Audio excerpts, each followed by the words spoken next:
Hi, good afternoon, Shahin. Many thanks for spending some time doing this information cast, because I know from parents with children with PH, there's lots of anxieties around the coronavirus issue. Would you just like to introduce yourself, Shahin, to people who may not know your full background and your clinical role? Yeah, hi Iain, and thank you for organising these information casts. They're very helpful. For the people who I haven't been fortunate enough to meet yet, I'm Shahin Moledina. I'm the lead for the Children's Primary Hypertension Service for the UK. So I'll have met most of you. And our service is based at Great Ormond Street Hospital, but we work very closely with centres around the whole UK. So looking forward to talking about the situation. And just for some background, Shahin, how long have you been at Great Ormond Street as the lead? What's your sort of? Is it a long time, or you sound fairly young compared to me? So time flies. I think it's probably been around 8 years. So long enough to have met most people. And before that, I did some research at Great Ormond Street and did junior doctor training in primary hypertension as well. Mm-hmm. Excellent. So, Shahin, let's focus on the sort of the here and now. As far as the children's service in the UK is concerned, in the present climate, how do you feel your service is responding to the present situation? For example, not just on the logistics, which we'll come on to, like appointments and things, but the collaboration with the PH service in the UK generally. You involved in that, the collaborative work? Yes, Iain. So, this has been a shock to everybody's system, and one really good thing about the primary hypertension community in the UK and actually globally is that it's a pretty tight-knit community. And I have to say, we've been on conference calls and web calls between all of the adult PH centres and us from very early on in the COVID process, in terms of planning how we're going to deliver care to our patients when things change. And also just having a coordinated response, learning from each other, sharing best practice with each other. We've also, obviously, we've been in contact with you at the PHA, with the commissioners at NHS England, and also actually informally with our colleagues around the world. So it's been a really coordinated response, just so that everybody can pick up ideas from each other. Yeah. And that's really reassuring as well, isn't it, Shahin? I mean, not only it's not a one-off, it continues. And I know in the UK there's definitely a frequent weekly telephone call, but even in between that there's emails, and so sharing best practice, learning, etc. is absolutely crucial. I think the collaboration is the way forward. There'll be much to learn on the other side of this pandemic as well. I'm absolutely certain, and that all bodes well for the future. Just on a more practical basis, before we ask some specific questions about the coronavirus itself, what's happening to people who've got children at Great Ormond Street or one of the outreach centres about managing appointments and those sorts of things? Are they happening? Are you doing face-to-face calls or non-face-to-face telephone consultations and things? So, look, just like all other services, we've had to change to respond, and it's been two main things that have driven that. The main one being that we really don't want to expose children and their families to potential infection if we can avoid it, and we want to try and deliver their primary hypertension care as safely as possible without bringing them to hospital unnecessarily. But also, I think a lot of people will realise that hospitals have also had to focus a lot of resource and energy in coronavirus care and cut back on inpatients and clinics for other reasons. So what we've done is very similar to what the adult pulmonary hypertension service has done. Actually, it's been very helpful to do this in a coordinated way. We've really cut back face-to-face clinics. We do have the capacity to do that where it's absolutely necessary. So we've got a small number of clinic appointments at Great Ormond Street, and that's in a separate building called the ZCR. So that's not where there are no inpatients in that building, so trying to minimize risk. And also I've been in communication with all of our shared care centres, and they are all also maintaining the capacity to see a small number of patients face-to-face where it's needed. But for most patients, what we're doing is offering non-face-to-face consultations, and that's either video, and I was just doing a video clinic today, and they've been running really well. And for people who don't have a webcam or can't do the video clinic for some reason, we've also been doing telephone clinics. Okay. So the care's ongoing. It's just being delivered at this time in a different way, but in a safe way. It's being delivered in a different way, and actually we've been doing it for a couple of weeks like this, and it's been working very well. And I think patients have appreciated doing it this way, and I suspect we'll probably do a fair few like this in the future. In the future, yes. Yeah, it's this learning from the present experience of, what's the good in all of this, and some of this would be how to manage individuals better, particularly from a distance point of view, once you know the situation. So there's some good will definitely come out of this.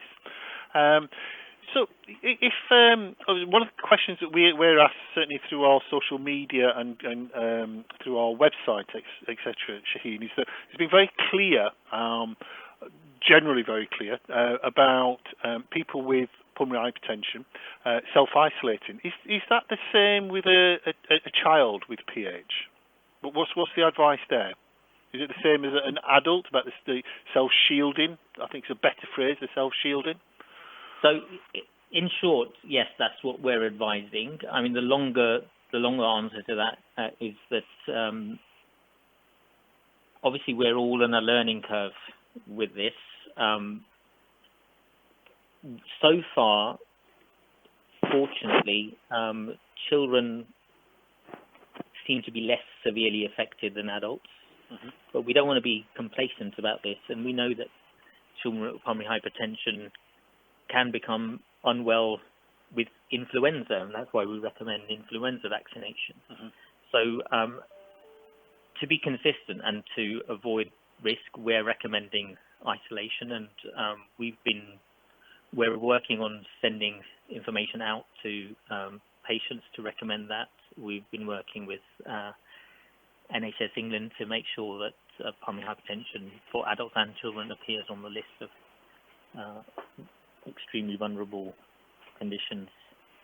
So yes, we are recommending shielding for as much as possible.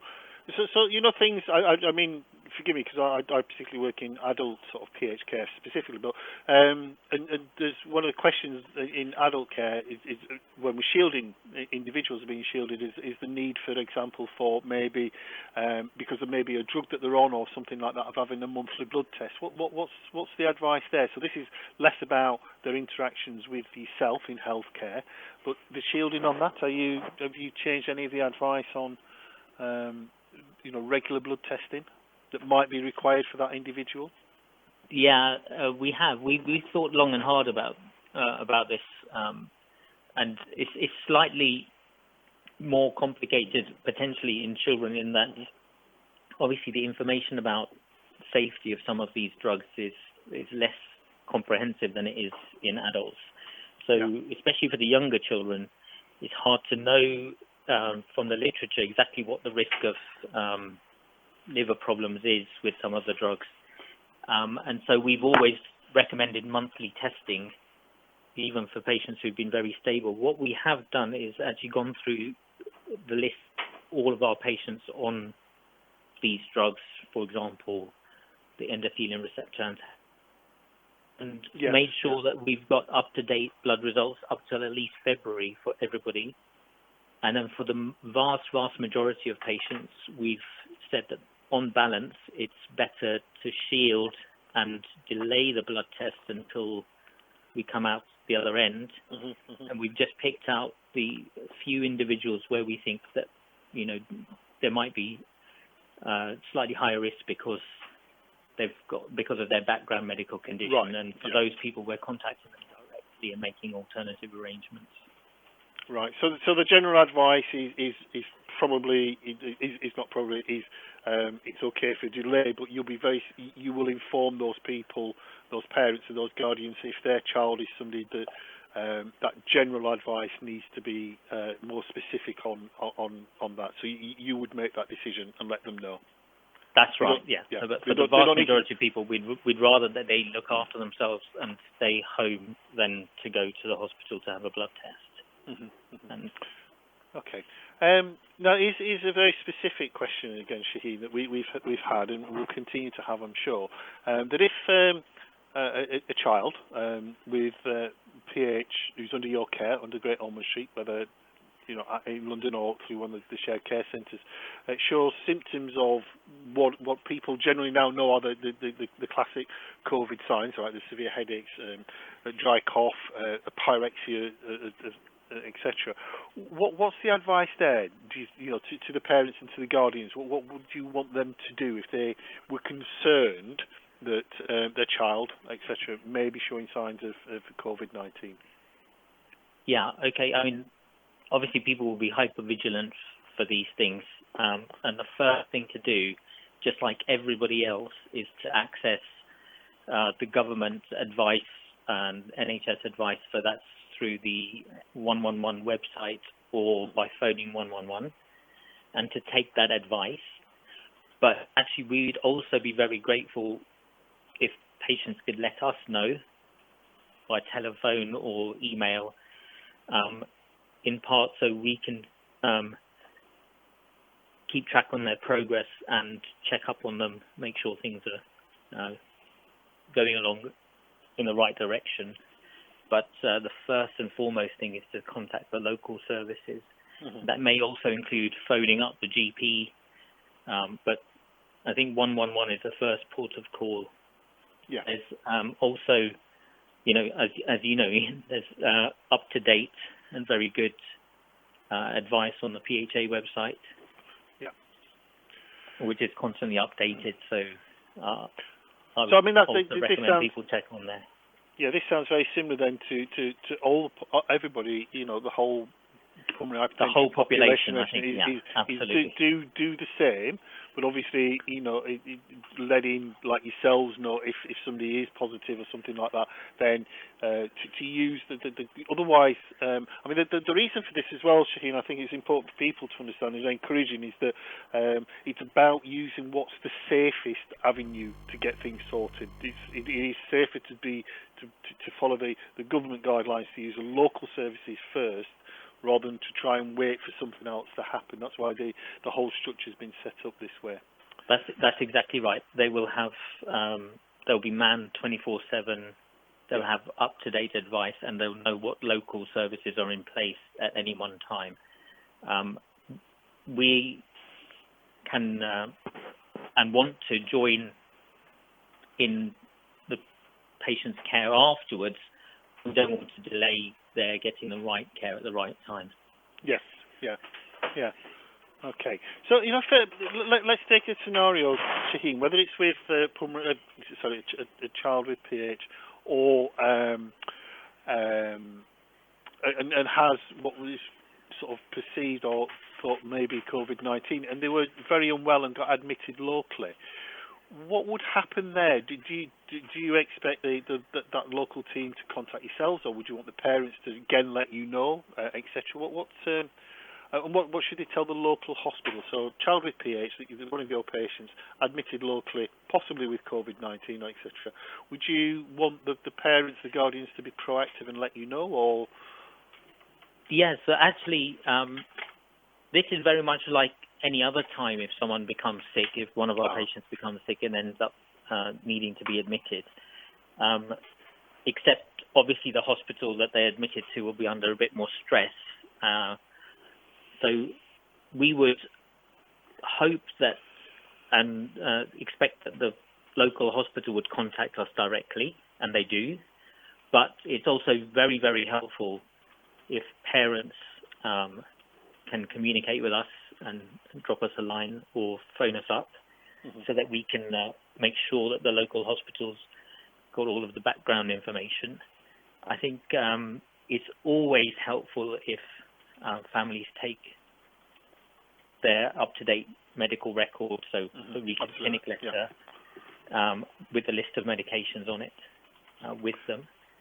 And actually, last year we swapped over to an electronic patient record. Oh, right.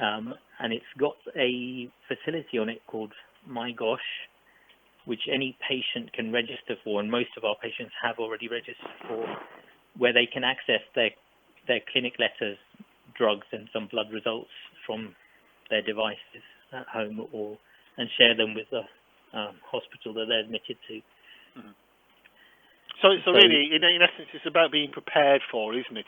And I'm sure a lot of parents will and guardians will do this, and then I know in adult care as well, is that always have just ready, if you become unwell, that you've got this information ready to hand, not, where's the letters, where's this, where's the list of drugs, etc. Have a file sort of ready, just in case. It's just being sort of... Absolutely. I think it's always helpful to have that, and I think most people know that and have that ready. It also saves them a lot of stress when they're being asked about the medical history and what drugs they're on, to try and remember in the heat of the moment. Because that's the way, isn't it? It's sort of a high pressure situation, somebody not well, thinking, well, what do I do? So having these things written down or having that checklist is absolutely crucial. And as you say, not just in the present climate, but it's just a really good way to be proactive in the care and the management and the looking after of children with PH and with adults with PH. It's good practice. So, Shahin, it's been really good to speak to you. Now, I know this might seem a really sort of challenging question, but what in this sort of present climate and where we're at the moment, what would your key message or messages be to parents and guardians and to children themselves? And, because children are a large age group as well. But what's your key message in regards to their pulmonary hypertension and the COVID-19 situation? Well, I think it's probably a message to them and also to all of us, is that this is unprecedented times, and we're all worried, and we're all immersed in it, watching the news, watching the updates, and that causes a lot of worry. But also, being in the house alone, you feel isolated, and I think my key message is that